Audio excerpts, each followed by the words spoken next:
जय सद्गुरुदेव। हरिओम। आइए दोस्तों, यूट्यूब की पाठशाला में आपका स्वागत है। वीडियो थोड़ा बड़ा हो सकता है दोस्तों, लेकिन ध्यान से सुनना। अगर आप थोड़ा भी आस्तिक प्रकृति के हो तो इस वीडियो को ध्यान से सुनना। वीडियो थोड़ा बड़ा हो सकता है।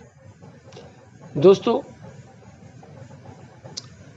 अपने यहाँ एक कहावत है ना कि भगवान भाव के भूखे।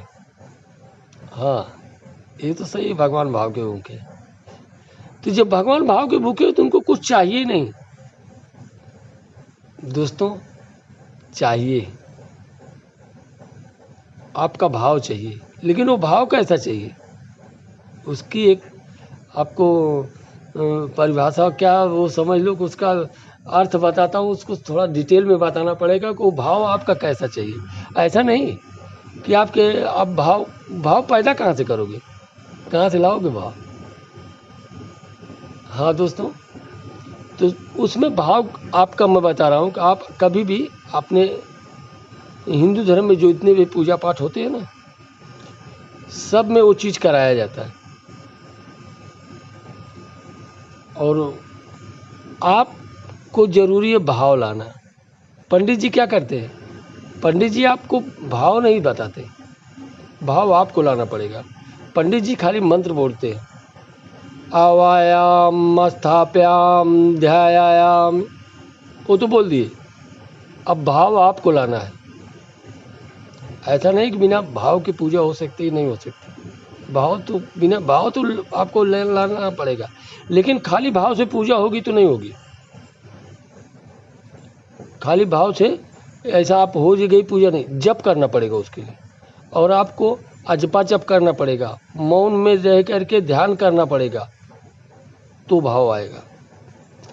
पंडित जी बोले आवायाम स्थाप्याम ध्यायाम, आपने तुरंत बोल दिया ठीक है, तो आ गए, उनको रख दिया और उनके ध्यान कर लिया। अब उसके बाद भी पंडित जी बोलते आचमनीयम जलम समर्पयामि।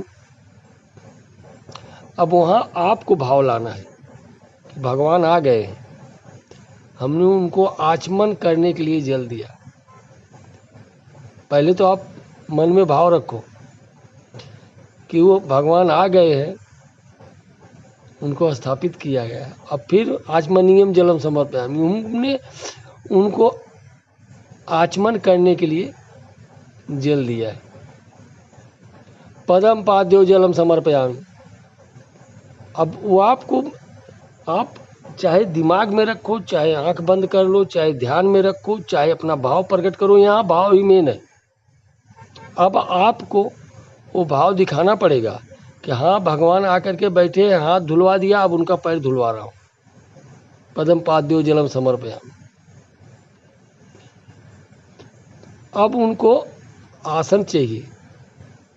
आसन के लिए भी आप पंडित जी आसनम समर्पयामि कुछ भी बोल दिए तो चलो भाई तो आसन के लिए आप कुछ भी यूज कर सकते हो, कपड़ा भी यूज कर सकते हो, रुई भी यूज कर सकते हो, फूल भी जैसा आपकी भाव हो, जैसा आपके मन में श्रद्धा हो, वो चीज़ आप उनको बैठने के लिए दे दो, वो उस पर बैठ जाएंगे। और अगर कुछ नहीं दिए तो ज़मीन पे भी बैठ जाएंगे, आप बोल के तो देखो। लेकिन वो भाव आपके अंदर होना चाहिए कि हाँ भगवान आ गए हैं, ये भाव जरूरी है। ये जो कुछ कर रहा हूँ सामने भगवान बैठे हैं, ऐसा नहीं पंडित जी बोले कि आचमनीयम जलम समर्पयामि, बस आपने पानी डाल दिया। पंडित जी बोले पदम पाद्यो जलम समर्पयामि, आपने पानी डाल दिया। उन्होंने बोला कि आसनम समर्पयामि, और बोले रुई या कापूस या कपड़ा आप रखो, आपने बस रख दिया। आपके अंदर भाव नहीं है, और अगर भाव नहीं है तो फिर कुछ मतलब नहीं है करके। तो अगर पंडित जी आपके घर पे पूजा कराने आते हैं तो आप अपने अंदर भाव प्रकट करो ही करो। ऐसा नहीं है, कभी कभी मैं भी टाइम मिलता है तो परमानेंट तो नहीं कहीं जाता हूँ, क्योंकि परमानेंट मैं ये जजमानी लाइन नहीं देखता हूँ। लेकिन कभी कभी यार दोस्तों में किसी को ज़रूरत पड़ी तो करता भी हूँ।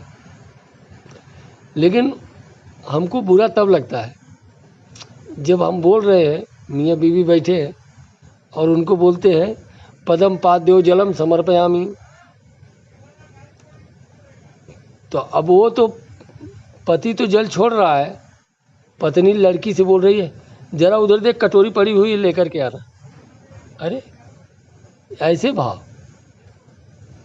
मैं तुरंत रुक जाता हूँ, बोलता हूँ अब पहले कटोरी मंगा लो, उसके बाद पूजा करवाते।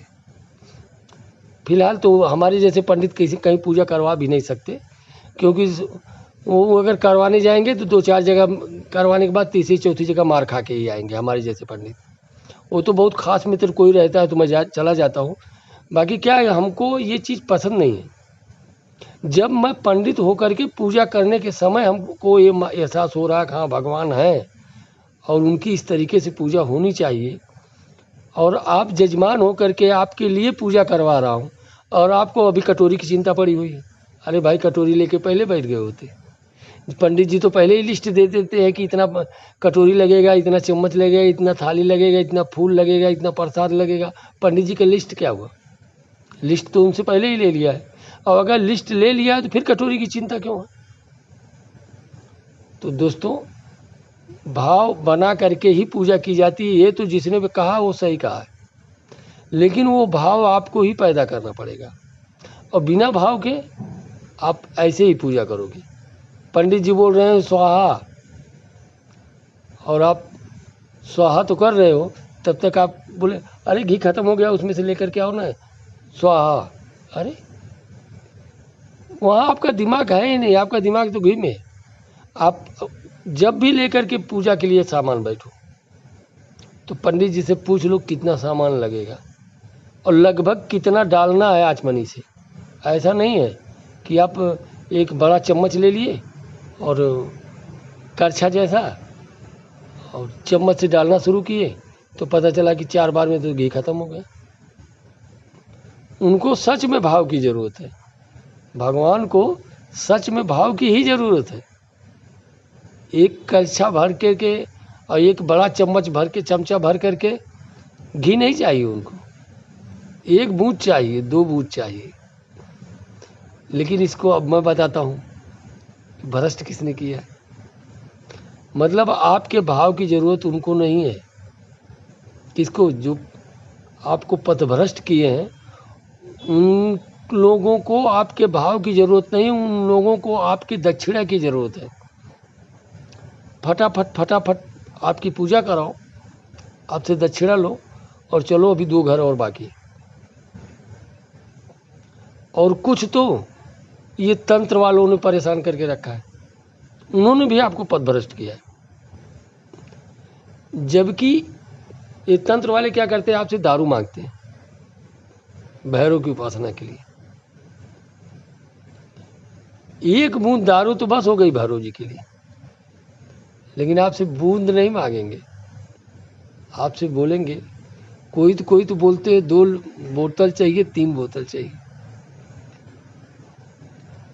1 बूंद दारू भैरव को तृप्त करने के लिए बस हो गया। भैरव महाराज 1 बूंद दारू में तृप्त हो जाते हैं। आपका भाव होना चाहिए। लेकिन वो जो तंत्र वाले हैं वो आपको भाव नहीं बताएंगे कि आपका भाव कैसा होना चाहिए, उनको दारू की बोतल चाहिए। तो दोस्तों जहाँ ऐसा कुछ मामला हो तो आप सावधान रहें, सतर्क रहें, अपने अंदर का भाव मरने न दें। हरि ओम दोस्तों। अगर वीडियो पसंद आए तो लाइक कमेंट ज़रूर करना।